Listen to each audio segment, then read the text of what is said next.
Aroma miracles இயற்கையான aroma ஆயில்களை கொண்டு தயாரிக்கப்படுகிறது. தூக்கமின்மை, மன அழுத்தம், எதிர்மறை எண்ணங்கள் போன்ற மனநல பிரச்சனைகள், உடல்வலி, தலைவலி போன்ற உடல்நல பிரச்சனைகள், ஆன்டி ஏஜிங், முடிவுதிர்வு, பொடுகு, வெண்புள்ளி, சரும பிரச்சனைகள் போன்ற அனைத்து பிரச்சனைகளுக்கும் தீர்வளிக்கிறது. Aroma miracles.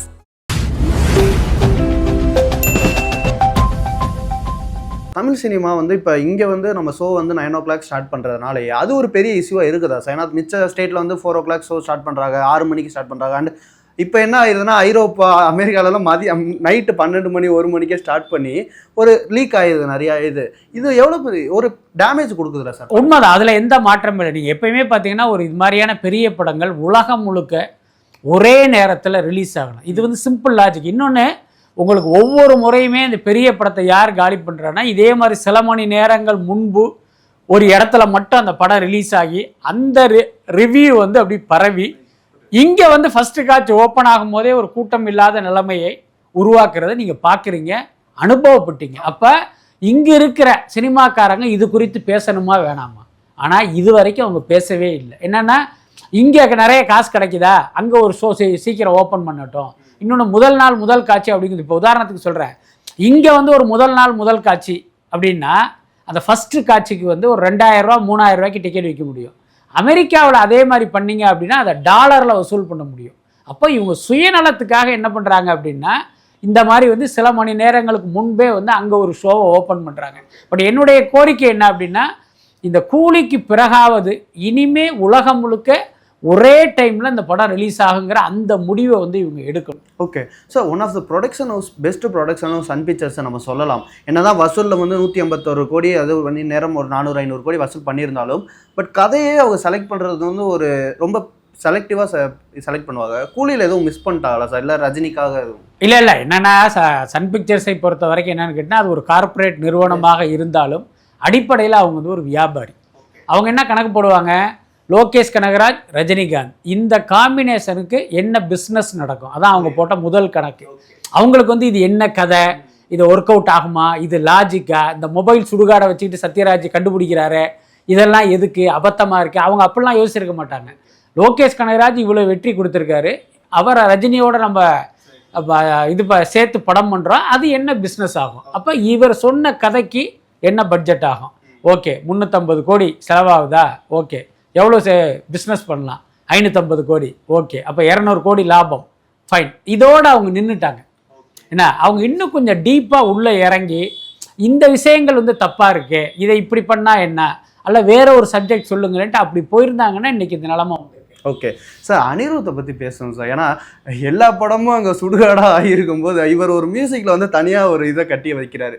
ஜெயிலர் நம்மளுக்கு தெரியும், ரஜினியே சொல்லியிருந்தாரு படம் ஆவரேஜ், அனிருத் மியூசிக் தானே. இந்த படத்துலையும் அனிருத் தட்டி தூக்கிட்டு இருக்காரு. ஒரு மிகப்பெரிய ஒரு மியூசிக் டைரக்டர் எல்லா படத்துக்கும் இப்படி வந்து தட்டி தூக்கிட்டு இருக்கும்போது அந்த டைரக்டருக்குலாம் கொஞ்சமாக இறக்க வேணும்ல சார்? இல்லை, உண்மைதான். இன்னும் சொல்லப்போனால் அந்த கூலியில் வந்து ஒரு மிகப்பெரிய பில்லர் வந்து அனியுடைய மியூசிக் தான். அவர் இல்லாமல் நீங்கள் வேற ஒரு இசையமைப்பாளர் அந்த இடத்துல பொருத்தி பார்த்தீங்க அப்படின்னா இன்றைக்கு கூலிக்கு வந்த நெகட்டிவ் கமெண்ட்ஸ் வந்து அப்படி இன்னொரு மடங்காக ஆகியிருக்கும். ஆனால் இப்போ பல பேர் பார்த்தீங்கன்னா கூலி படம் நல்லா இருக்குது, இவங்க சொல்கிற அளவுக்கு மோசமாக இல்லை அப்படின்னு சொல்வதற்கு முக்கிய காரணம் அனிருத்துடைய மியூசிக். அது இல்லாமல் ஏற்கனவே அந்த பார்த்திங்கன்னா அந்த சாங்கெல்லாம் வெளியில் வந்து ஒரு பெரிய ஹிட்டானதுனால இப்போ படத்துக்கு போகிற ஆடியன்ஸுக்கே கூட அந்த காட்சிகள் சோர்வை கொடுத்தாலும் பாடல்கள் வந்து அவங்கள நிமிர்ந்து உட்கார வைக்குது. ஸோ அவங்களுக்கு ஆடியன்ஸுக்கு பார்த்திங்கன்னா ஒரு நல்ல அனுபவமாக அது மாறியதற்கும் அனிருத் தான் காரணம். இன்னொன்று பார்த்திங்கன்னா அனிருத்தை பொறுத்த வரைக்கும் அது ரொம்ப வெளிப்படையாக தெரிந்த உண்மை தான்.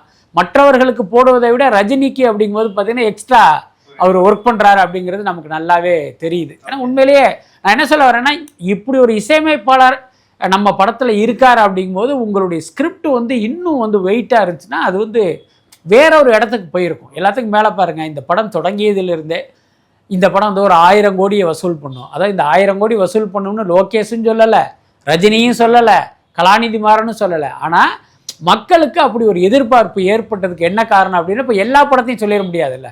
நான் வாரத்துக்கு 10 படம் ரிலீஸ் ஆகுது, அந்த படத்தை போய் இது 1000 கோடி வசூல் பண்ணணும்னு சொன்னால் காரி துப்பிடுவாங்க. ஆனால் கூலி 1000 கோடி வசூல் பண்ணும் அப்படின்னு நீங்கள் சொன்னாலும் சரி, நான் சொன்னாலும் சரி, அதை மக்கள் கேட்டுக்குவாங்களே தவிர இவன் என்னடா லூஸ் மாதிரி பேசுகிறான்னு நம்மளை சொல்ல மாட்டாங்க. என்னன்னா, இந்த படம் இந்த காம்பினேஷன் அதற்கு தகுதியானது தான் அப்படின்னு மக்களுக்கு நம்பிக்கை இருந்தது. ஸோ அந்த நம்பிக்கை உருவாக காரணமாக இந்த படத்துக்கு வந்து இவங்க இன்னும் நல்லா ஒர்க் பண்ணியிருக்கணும். அது அந்த இதை மிஸ் பண்ணிட்டாங்க. ஓகே சார், கடைசியாக சோஷியல் மீடியா வந்து இன்றைக்கி வந்து லோகேஷ் பற்றி தெரியும். லோகேஷ் நிறைய இடத்துல வந்து அவரோட ஃபேமிலியை வந்து இதுவரை இன்க்ளூட் பண்ணதே இல்லை.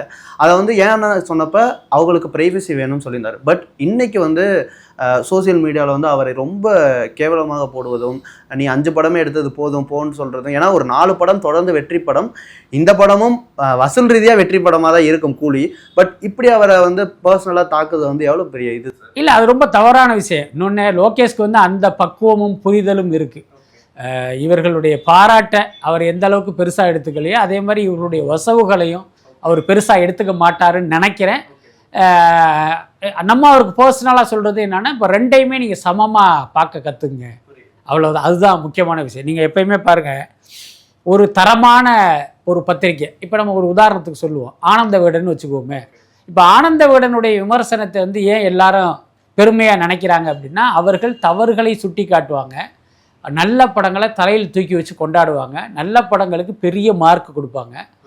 ஒரு பெரிய படமாக இருந்து மொக்க படமாக இருந்தாலும் வந்து ஒரு மார்க் வந்து ரொம்ப கம்மியாக கொடுப்பாங்க. அதனுடைய அர்த்தம் என்னன்னா, அந்த அவர்களுடைய விமர்சனத்தில் ஒரு தரம் இருக்கும், ஒரு நேர்மை இருக்கும். அதனால தான் அவங்க வந்து நம்ம படத்தை பாராட்டும் போது நம்ம பெருமைப்பட்டுக்கிறோம். புரியுதா இல்லையா? அப்படியே இன்னொரு பத்திரிகை எடுத்துங்க, அவன் எல்லா படத்தையும் பாராட்டுவான். ஏன்னா ஒரு குப்பை படமாக இருந்தாலும் அந்த படத்தையும் குடும்பத்தோடு போய் பாருங்க அப்படின்னு எழுதுறாதா வச்சுக்கோங்க. இப்போ அந்த விமர்சனம் நம்ம படத்தையும் குடும்பத்தோடு போய் பாருங்கன்னு எழுதுறாங்கன்னு வச்சுக்குவோம். அதை நம்ம என்ன பண்ணுவோம், மனசில் வச்சுக்குவோமா, இவன் தான் எல்லா படத்தையும் சொல்கிறானே அப்படின்னு கடந்து போயிடுவோம். ஸோ அந்த மாதிரி தான் அந்த சோஷியல் மீடியாவில் பகிரப்படுகிற கருத்துக்களையும் லோகேஷ் போன்றவர்கள் வந்து அந்த அளவுகோலில் தான் பார்க்கணும். இவங்களுக்கு வேறு வேலை இல்லை, இவங்கெல்லாம் மனநோயாளி கூட்டம். அதனால் என்னென்னா, இதை நம்ம பெருசாக எடுத்துக்கக்கூடாதுங்கிற ஒரு மனநிலைக்கு வரணும். நம்ம நண்பர் கூட அடிக்கடி சொல்லுவார், சாலமன் பாப்பையா, கிருபானந்த வாரியார், இவரை கூட அந்த சோஷியல் மீடியாவில் திட்டிகிட்டு கிடப்பானுங்க.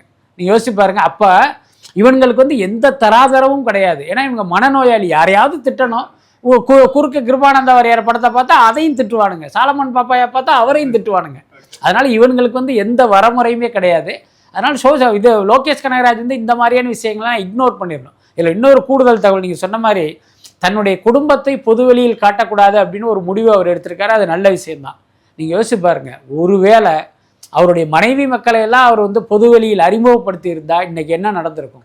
என்ன இவரை மட்டுமா திட்டியிருப்பானுங்க, மொத்த குடும்பத்தையும் போட்டு திட்டுவாங்க. அப்போ அவருடைய குழந்தைகள் நாளைக்கு ஒரு ஸ்கூலுக்கோ காலேஜுக்கோ போகும்போது என்ன ஆகும்? அப்போ சக மாணவர்கள் கேட்பாங்களா மாட்டாங்களா?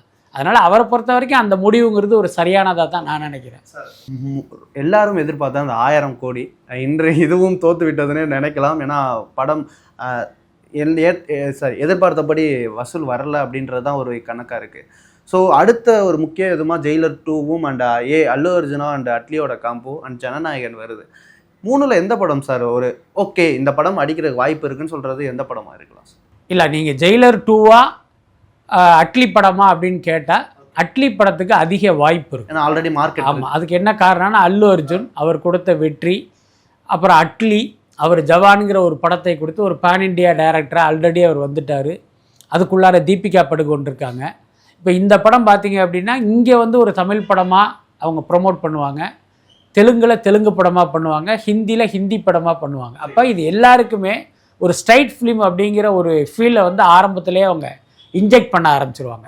அதுக்கு ஏற்ற மாதிரி பார்த்திங்கன்னா இந்த படத்தை வந்து ஒரு சரியான டேட்டில் வந்து அவங்க இறக்குவாங்க. அதனால் அந்த படத்துக்கு இந்த 1000 கோடிங்கிறது ஈஸியாக அச்சீவ் பண்ணும். ஜெயிலர் 2வை பொறுத்த வரைக்கும் அது டிபெண்ட்ஸ் ஆன் த சப்ஜெக்ட். அந்த சப்ஜெக்ட் நல்லா இருந்து அதுக்கு ஒரு பெருவெற்றி கிடைத்தால் அந்த இடத்தை நோக்கி நகர்வதற்கு வாய்ப்பு இருக்குது. பட் அதே நேரம் இப்போ கூலி படம் வந்து 1000 கோடி அடிக்காது, அதில் மாற்றம் இல்லை. சேம் டைம் என்னன்னா கூலி படத்தினுடைய வசூலுங்கிறது நிச்சயமாக ஒரு பெஞ்ச் மார்க்கை கிரியேட் பண்ணும். அதான் நான் நினைக்கிறேன். என்ன காரணம்னா, நீங்கள் லியோ படம் வரும்போது அந்த படத்துக்கு வந்த நெகட்டிவ் ரிவ்யூ உங்களுக்கு ஞாபகம் இருக்குன்னு நினைக்கிறேன். நீங்கள் கம்பேர் பண்ணிங்கன்னா கூலிக்கு வந்த நெகட்டிவ் விமர்சனத்தை விட லியோவுக்கு அதிகம் இருந்தது. இன்னும் சொல்லப்போனால் அந்த செகண்ட் ஹாஃப் குறித்து பேசாதவர்களே கிடையாது. நீங்களும் பேசியிருப்பீங்க, நானும் பேசினேன். ஒரு கட்டத்தில் பார்த்தீங்கன்னா அந்த செகண்ட் ஹாஃப் குறித்து இவங்கெல்லாம் தன்னிலை விளக்கம் கொடுக்குற அளவுக்கு ஆயிடுச்சு, ரைட்டா? ஸோ அந்த அளவுக்கு நெகட்டிவாக பேசப்பட்டும் லியோ படம் பார்த்தீங்கன்னா 600 கோடிக்கு மேலே கலெக்ட் பண்ணிச்சு. நீங்கள் யோசிச்சு பாருங்கள், மற்ற படமாக இருந்தால் 3ஆவது நாளே தியேட்டரில் படம் இருக்காது. அதனால் எதுக்கு சொல்ல வரேன் அப்படின்னா அந்த அனுகூலம் இந்த படத்துக்கு இருக்குது.